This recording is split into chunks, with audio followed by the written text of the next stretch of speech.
Hey everybody, this is Dr. Ben Pearl with FitFootU. Today I'm going to be talking about posterior tib insufficiency and competition. So sometimes we're competing with an idea of what we think we need to do in terms of our running goals. And in this case, when your partner, your girlfriend, your boyfriend, your significant other, your training buddy is doing one thing, we think, I need to do that too, but sometimes not. So in this case, we have an Ironman who is very adapted to running in a Newton 4-foot shoe. And so his wife ends up picking the Newton 4-foot shoe.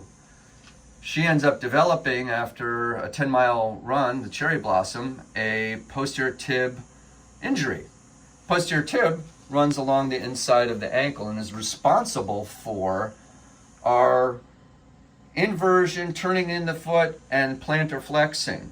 And it's that stability moment as we hit the ground. So when you're already challenged in that area with a shoe that we can not quite tie in a bow, that is a little bit too much. So we want to move to a shoe, for example, and there's many of them, but I like this as one example, the Brooks Glycerin.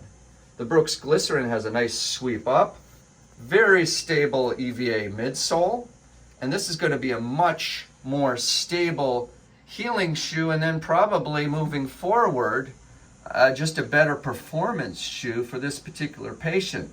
Now, I ended up doing an initial PEMF treatment, pulsed electromagnetic flow, and she had very little response, but that was after 2 4-mile tempo runs, a little more mileage than I would have in that first 10 days. So now what we're going to do is have her introduce a new shoe, because here's the thing. Your clinical picture for return to running is like a puzzle. We have to have the whole puzzle piece set, or we're not going to get the improvement we need. We're going to take a look at her in a moment and see what her foot looks like, and then we're going to continue to follow up and see how she does in the new shoe. Right now we've got our second PEMF treatment, pulsed electromagnetic flow. I want to show what the foot type looks like though. Can we take a look at your foot?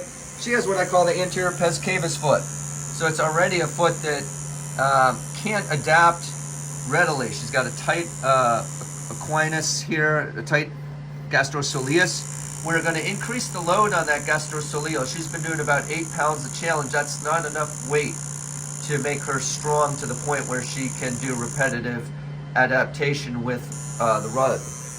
The other thing that we need to know about this foot type is we need, like I say, a little bit more body armor exteriorly with this type of a shoe that's much more stable torsionally in the rotational plane. And finally, what was the third thing that we said we were going to do with you? There were many things. We're going to work those glutes. Yeah. Those glutes need to be challenged at a heavier load. Yeah. And then moving forward, she's going to try this shoe at the run store, make sure it's a fit for her, and then we'll move forward and see if we can now conquer this injury. Till next time, this is Dr. Ben Pearl with FitFootU.